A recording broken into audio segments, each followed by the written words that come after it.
ಆಗಮಿಸಿರುವಂಥ ಎಲ್ಲ ನನ್ನ ಮಾಧ್ಯಮ ಮಿತ್ರರಿಗೆ ನಮಸ್ಕಾರ. ಶ್ರೀಮಾನ್ಯ ಡಿ ಕೆ ಶಿವಕುಮಾರ್ ಸಾಹೇಬರಿಗೆ ನಮ್ಮ ಉತ್ತರ ಕರ್ನಾಟಕ ಸಂಘ ಸಂಸ್ಥೆಗಳ ಮಹಾಸಂಸ್ಥೆಯಿಂದ ಅಭಿನಂದನೆ ತಿಳಿಸ್ತೀವಿ. ಇವತ್ತು ಆದ್ಮೇಲೆ ಇವತ್ತು ನಾವು ಪತ್ರಿಕಾಗೋಷ್ಠಿ ಮಾಡ್ತಾ ಇರೋ ಉದ್ದೇಶ ಏನಪ್ಪ ಅಂತಂದರೆ, ಉತ್ತರ ಕರ್ನಾಟಕ ಹಲವಾರು ವರ್ಷಗಳಿಂದ ಆಗ್ಬೋದು, ಹಲವಾರು ಇದರಿಂದ ಆಗ್ಬೋದು, 3 ವರ್ಷದಿಂದ ರಾಜ್ಯ ಸರ್ಕಾರ ಮುಖ್ಯಮಂತ್ರಿಗಳು, ಉಪಮುಖ್ಯಮಂತ್ರಿಗಳು ಹಾಗೂ ಪ್ರಮುಖ ಸಚಿವ ಸ್ಥಾನಗಳು ಬರೀ ದಕ್ಷಿಣ ಕರ್ನಾಟಕದ ದೊರಕಿದೆ. ಹಾಗಾಗಿ ರಾಜ್ಯದ ಮಾನ್ಯ ಮುಖ್ಯಮಂತ್ರಿಗಳಿಗೆ ಈ ಮೂಲಕ ಆಗ್ರಹಿಸುವುದೇನೆಂದರೆ, ಉತ್ತರ ಕರ್ನಾಟಕ ಭಾಗಕ್ಕೆ ಸುಮಾರು 2 ಉಪಮುಖ್ಯಮಂತ್ರಿಗಳ ಸ್ಥಾನವನ್ನು ಕೊಡಬೇಕಂತ ಕೇಳುವುದು.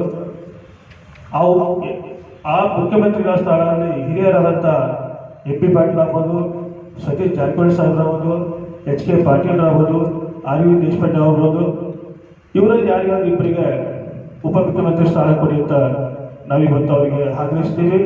ಹಾಗೂ ಸಚಿವ ಸ್ಥಾನದಲ್ಲಿ ಉತ್ತರ ಕರ್ನಾಟಕ, ದಕ್ಷಿಣ ಕರ್ನಾಟಕ ಅಂದರೆ ಸಮಗ್ರ ಉತ್ತರ ಕನ್ನಡದ ಜನತೆ ಹಾಗೂ ಅಭಿವೃದ್ಧಿಯ ಕಾಳಜಿಗಳಂಥ ನಾಯಕರುಗಳಾದಂಥ ಪ್ರಸಾದ್ ಅಬ್ಬಯ್ಯ ಆಗ್ಬೋದು, ಅಶೋಕ್ ಪಟೇಲ್ ಸರ್ ಆಗ್ಬೋದು, NH ಕೋನರೆಡ್ಡಿ ಆಗ್ಬೋದು, ಅಪ್ಪಾಜಿ ನಾಡಗೌಡರು ಆಗ್ಬೋದು, ಬಸವರಾಜ ರಾಯರೆಡ್ಡಿ ಆಗ್ಬೋದು, BR ಪಾಟೀಲ್ ಆಗ್ಬೋದು, ವಿಜಯನಾಥ ಕಾಶಪ್ಪನವರು ಆಗ್ಬೋದು, ಶ್ರೀನಿವಾಸ್ ಮಾನೆ ಆಗ್ಬೋದು, ಹಾಗೂ ರುದ್ರಪ್ಪ ಲಮಾಣಿ, ಅಂಪನಗೌಡ ಬಾದರ್ಗೆ ಆಗ್ಬೋದು.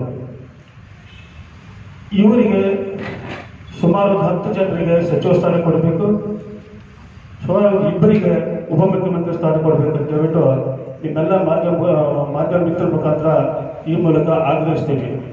ಇದನ್ನು ಯಾಕೆ ಕೊಡಬೇಕಪ್ಪ ಅಂತಂದರೆ, ಉತ್ತರ ಕರ್ನಾಟಕದಲ್ಲಿ ಹಲವಾರು ಸಮಸ್ಯೆಗಳಿದ್ದಾವೆ. ಬೇರೆ ಬೇರೆ ಸಮಸ್ಯೆಗಳನ್ನು ನಾವು ಪಡಿಬೇಕಂತಂದರೆ ನಮ್ಮ ನಾಯಕರುಗಳು ಒಂದು ಉನ್ನತ ಸ್ಥಾನಮಾನದಲ್ಲಿದ್ದಾಗ ನಾವು ಅವರಿಂದ ಪಡ್ಕೊಳ್ಳೋಕೆ ಸಾಧ್ಯ ಅನ್ನೋದ್ರ ಮೂಲಕ ನಾವು ಇವತ್ತು ರಾಜ್ಯ ಸರ್ಕಾರ ಕೇಳ್ಕೊಳ್ತೀವಿ. ಮತ್ತು ಇವತ್ತೇನು ಮಾನ್ಯ ಮುಖ್ಯಮಂತ್ರಿ ಅಂತ ಇನ್ನೊಂದು ಏನು ಕೇಳೋದಂದರೆ, ನಿಮಗೆ ಉತ್ಸಾಹ ತುಂಬ ಇದೆ. ಈ ಬಂದು 1 ತಿಂಗಳಲ್ಲೇ ನಿಮ್ಮ ಕಾರ್ಯವೈಖರಿ ನೋಡಿ ನಮ್ಮ ಉತ್ತರ ಕರ್ನಾಟಕ ಜನತೆ ಭಾಳ ಖುಷಿಯಾಗಿದೆ.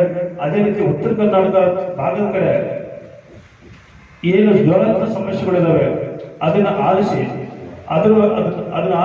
ನಮ್ಮ ಮನೆಗೆ ಸ್ಪಂದಿಸಿ ಅದನ್ನೆಲ್ಲ ನಾವು ಒಂದು ಅನುಷ್ಠಾನಕ್ಕೆ ತರಂಥ ಕೆಲಸ ಮಾನ್ಯ ಮುಖ್ಯಮಂತ್ರಿಗಳು ಮಾಡಬೇಕು. ಹಾಗೂ ಉಪಮುಖ್ಯಮಂತ್ರಿ ಸ್ಥಾನ ಕೊಡಲೇಬೇಕಂತ ಹೇಳ್ಬಿಟ್ಟು ಮಾನ್ಯ ಮುಖ್ಯಮಂತ್ರಿ ಹತ್ರ ನಾನು ಈ ಮೂಲಕ ಆಗ್ರಹಿಸ್ತೀನಿ. ಉಪಮುಖ್ಯಮಂತ್ರಿ ಸ್ಥಾನ ಕೊಡಬೇಕು. ಯಾಕಂತ ಹೇಳಿದ್ರೆ, KPC ಅಧ್ಯಕ್ಷರು ದಕ್ಷಿಣ ಕರ್ನಾಟಕ, ಉಪಮುಖ್ಯಮಂತ್ರಿಗಳು ದಕ್ಷಿಣ ಕರ್ನಾಟಕ, ಮುಖ್ಯಮಂತ್ರಿಗಳು ದಕ್ಷಿಣ ಕರ್ನಾಟಕ. ಪ್ರಾದೇಶಿಕ ಸಮತೋಲನವನ್ನು ಕಾಯ್ಬೇಕಂತಂದ್ರೆ ಕಲ್ಯಾಣ ಕರ್ನಾಟಕ ಹಾಗೂ ಕಿತ್ತೂರು ಕರ್ನಾಟಕಕ್ಕೆ ಪ್ರಾತಿನಿಧ್ಯವನ್ನು ಕೊಡಲೇಬೇಕು. ಅಷ್ಟೇ ಅಲ್ಲ, ನಿಮ್ಮ ಫಾರ್ಮಾದ ಪ್ರಕಾರ 36 ಜನ ಲಿಂಗಾಯತ ಶಾಸಕರು, ಒಟ್ಟು 130ರಲ್ಲಿ 72 ಶಾಸಕರು ಉತ್ತರ ಕರ್ನಾಟಕರು. ಅದಕ್ಕೋಸ್ಕರ 1:4 ಕೊಡಬೇಕಲ್ಲ ನೀವು. 12 ಸಚಿವ ಸ್ಥಾನವನ್ನು ಉತ್ತರ ಕರ್ನಾಟಕ ಕೊಡಬೇಕು. ಈಗ ಮೊನ್ನೆ ಸಚಿವ ಸಂಪುಟ ವಿತರಣೆ ಆಗ್ತಲ್ಲ, ಅದರಲ್ಲಿ 8 ಜನ ದಕ್ಷಿಣ ಕರ್ನಾಟಕ, 5 ಜನ ಉತ್ತರ ಕರ್ನಾಟಕ, ಒಬ್ಬರು ಕರಾವಳಿ. ಅದಕ್ಕೆ ನಾವು ಆಗ್ರಹ ಮಾಡೋದು, ವರದನಾಡು ನೀರೇ ಇಲ್ಲ, ನದಿಗಳು ಸೇರ್ತಾ ಇದ್ವಿ ನಾವು ಬಿಜಾಪುರಕ್ಕೆ. ಅದಕ್ಕೆ ತಮ್ಮ ಭಗೀರಥ ಪ್ರಯತ್ನದಿಂದ MP ಪಾಟೀಲರು ತೆರೆಕೊಳ್ಳನ್ನು ತುಂಬಿಸಿದರೆ ಸಮರ್ಥವಾಗಿ ನೀರಾವರಿ ಸಚಿವರಾಗಿ, ಗೃಹ ಸಚಿವರಾಗಿ ಹಾಗೂ ಪ್ರಸ್ತುತ ಬೃಹತ್ ಕೈಗಾರಿಕಾ ಸಚಿವರಾಗಿ ಲಕ್ಷಾನುಗಟ್ಟಲೆ ಕೋಟಿಗಟ್ಟಲೆ ಫಾರಿನ್ ತಂದಿರ್ತಕ್ಕಂಥ ಸಮರ್ಥ ಮಂತ್ರಿಗಳಿದ್ದಾರೆ. ಅವರಿಗೆ ಮುಖ್ಯಮಂತ್ರಿ ಸ್ಥಾನ ಕೊಡಬೇಕು. ಹಾಗೂ ಸಂಘಟನಾ ಸಚಿವರ ಶ್ರೀ ಜಾರಕಿಹೊಳಿ ಹಾಗೆ ಅನುಭವಿ ಮಾಜಿ ಸಚಿವರು ನಮ್ಮ ಎಚ್ ಕೆ ಪಾಟೀಲರು, ಶಿವಾನಂದ ಪಾಟೀಲರು ಅವ್ರಿಗೆಲ್ಲ ಕೊಡಬೇಕು. ಡಿ ಆರ್ ಪಾಟೀಲು ಕಲ್ಯಾಣ ಕಾಂಡಕ್ಕೆ ಕೊಟ್ಟರೆ ಭಾಳ ಸಂತೋಷ. ದಯವಿಟ್ಟು ನಮ್ಮ ಮನವಿಯನ್ನು ಆಗ್ರಹ ತಿಳ್ಕೊಬೇಡಿ, ನಮ್ಮ ಒತ್ತಾಯ ತಿಳ್ಕೊಬೇಡಿ, ನಮ್ಮ ಕರ್ತವ್ಯ ಅಂತ ನಾವು ತಿಳ್ಕೊಳ್ತೀವಿ. ಯಾವುದೇ ಕಾರಣಕ್ಕೂ ಉತ್ತರ ಕನ್ನಡಕ್ಕೆ ಸಮಸ್ಯೆ ಬಂದಾಗ ಈ ಸಂಘದ ಒಕ್ಕೂಟ ನಿರಂತರವಾಗಿ ಕೆಲಸ ಮಾಡ್ತಾರೆ.